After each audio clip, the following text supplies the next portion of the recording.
Hello student, मैं साजिद अंसारी आप सबका स्वागत करती हूँ ऑनलाइन स्टडी विद एसएम में। आज की जो हमारी बुक का नाम है वो है MED8 भूमंडलीकरण तथा पर्यावरण। आज का जो हमारा टॉपिक है वो ये है, परमाणु हथियार किस प्रकार पृथ्वी पर हमारे अस्तित्व के लिए खतरा है। ठीक है, परमाणु हथियार जो होते हैं, जो बम मिसाइल जो भी होते हैं, वो किस प्रकार हमारे पृथ्वी के अस्तित्व के लिए खतरा है।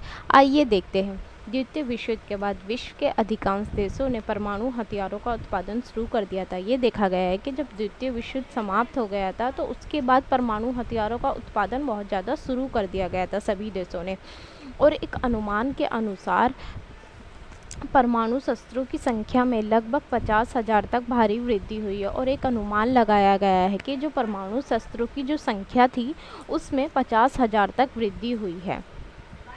1945 में बमों द्वारा उत्पन्न किए गए विनाश और उसके परिणाम आज भी भयभीत करते हैं। जब जापान के दो शहर अमेरिका ने जापान के दो शहर 1945 में हिरोशिमा और नागासाकी पर परमाणु बम गिराए थे, तो क्या हुआ था, तो उसके जो परिणाम थे ना वो इतने आज भी भयभीत करते हैं। आज भी हम उसके बारे में सोचते हैं ना, उसके जो परिणाम थे तो आज भी डरते हैं उसके परिणामों से, मतलब इतने भयंकर थे उसके परिणाम। मौतों और भौतिक विनाश का सबसे अधिक कारण ब्लास्ट और थर्मल ऊर्जा का संयुक्त प्रभाव था। मौत जो हुई थी सबसे ज़्यादा, और जो भौतिक जो विनाश हुआ था उसका सबसे अधिक जो कारण है वो क्या है, ब्लास्ट और थर्मल ऊर्जा का संयुक्त प्रभाव था। ठीक है, जो ब्लास्ट जो हुआ था ना बम से, और थर्मल ऊर्जा जो थी उसके कारण ये सबसे ज़्यादा मौतें हुई थी और भौतिक विनाश हुआ था। हिरोशिमा पर बमबारी के बाद पहले 9 सेकंड में लगभग 70,000 लोग मारे गए थे। ये देखा गया जब जापान के दो शहर अमेरिका ने हिरोशिमा पर और नागासाकी पर बम गिराया था। जब हिरोशिमा पर जब बम गिराया था ना, बमबारी की गई थी, तो 9 सेकंड के अंदर अंदर 70,000 लोग मारे गए थे। ब्लास्ट के द्वारा जो आग उत्पन्न होती है ना, उसका गोला इतना तीव्र था कि इसने अधिकेंद्र पर सभी जीवन को वाष्प में बदल दिया था। ठीक है, वाष्प मतलब आग में बदल दिए गए थे, जीवन को आग में बदल दिया गया था। उसका जो गोला था वो इतना तीव्र था, आग का गोला था, वो इतना तीव्र था, इतना तेज़ था कि जो सभी के जीवन को क्या है उसने वाष्प में बदल दिया था। और 4 किलोमीटर की दूरी तक मानव की त्वचा जला दी थी। और क्या किया था, जो 4 किलोमीटर की दूरी तक भी जो मानव की जो त्वचा थी वो जल गई थी। कितना भयंकर उसका परिणाम हो सकता है ये सोच सकते हैं हम। विकिरण प्रभाव आने वाली पीढ़ियों में भी महसूस किया गया। उसका जो भयंकर प्रभाव है वो आने वाली पीढ़ियों में भी महसूस किए गए। ठीक है, एक पीढ़ी ख़त्म हो गई, उसके बाद जो पीढ़ी होती है उसमें भी उसके जो प्रभाव है वो देखे गए। इतना ज़्यादा उसके भयंकर प्रभाव थे।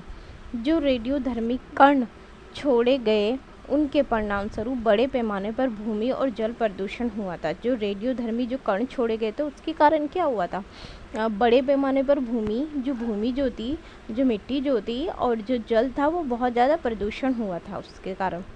शुरुआती विस्फोट ने सतह के तापमान को बढ़ा दिया और कुचलने वाली हवाएं पैदा की थी। जो शुरुआत में जो विस्फोट किया गया था ना उसने क्या था, तापमान को बढ़ा दिया था और कुचलने वाली हवाएं पैदा की थी, बहुत ज़्यादा गर्म हवाएं, मतलब जो जला देती है वैसी, जिससे उनके रास्ते में आने वाले पेड़ और इमारतें नष्ट हो गई थी। ठीक है, इतनी तेज़ हवा थी कुचलने वाली, मतलब कुचल के चल देगी, मतलब कोई स्पीड में होता है ना, कोई जैसे कुचल के चल देता, बहुत ज़्यादा गाड़ी होती है जैसे स्पीड में होती है एकदम कुचल के चल जाती, उस तरीके ऐसी हवाएं थी जो रास्ते में आने वाले पेड़ और इमारतें नष्ट हो गई थी, कुचलने वाली जो ऐसी हवाएँ थी। परमाणु बमों का उत्पादन और परीक्षण पर्यावरण पर प्रतिकूल प्रभाव डाल सकता है। ठीक है, परमाणु बमों का जो परीक्षण किया जाता है, जो हम कहते हैं टेस्टिंग, जो जांच जो की जाती है कि ये ठीक है, ये परमाणु बम का हमने इसका आविष्कार किया, अब इसका टेस्ट करते हैं कि ये ठीक तरीके से मतलब काम कर रहा है, कारगर है या नहीं है। तो वो भी क्या करता है, पर्यावरण पर बहुत ज़्यादा प्रतिकूल प्रभाव डालता है। परमाणु बमों के भूगत परीक्षण ने कई स्थानों पर भूकंप पैदा किया है। जो भूगत मतलब भूमि के नीचे जो परीक्षण किया जाता है ना, तो उसके कारण जो कई स्थानों में जो ना उसके कारण भूकंप भी हुआ है। रेडियो धर्मिता के परिणाम ने सभी जीवों को खतरे में डाल दिया है। रेडियो धर्मिता के जो परिणाम थे उसने क्या किया, सभी जीवों को खतरे में डाल दिया है। मानव जीवन और संपत्ति के विनाश के अलावा रेडियो टॉक्सिटी के कारण जीवमंडलीय क्षति सीधे पारिस्थितिक तंत्र को प्रभावित करती है। मानव जीवन की संपत्ति तो मानव जीवन को नुकसान होता है, संपत्ति का विनाश होता है, उसके अलावा रेडियो टॉक्सिटी के कारण क्या होता है, जीवमंडलीय क्षति होती है, सीधे पारिस्थितिक तंत्र को प्रभावित करती है। इसके अलावा हथियारों के कारण होने वाली वायुमंडलीय या भूमंडलीय गड़बड़ी से मौसम और जलवायु परिवर्तन हो सकते, ठीक है।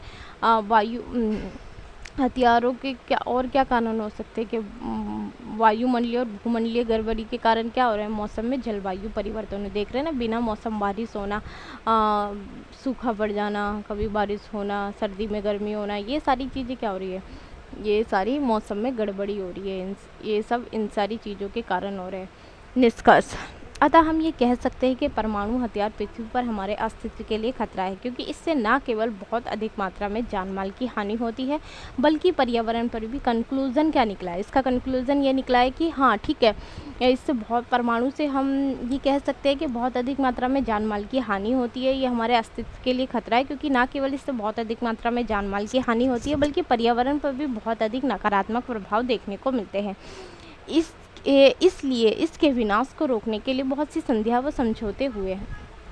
इसलिए इसके जो विनाश है उसको रोकने के लिए बहुत सी संधियाँ और समझौते भी हुए हैं। आज का हमारा टॉपिक यहीं समाप्त होता है। अगर आपको मेरी वीडियो अच्छी लगे तो please like, share and subscribe जरूर करें। Thank you.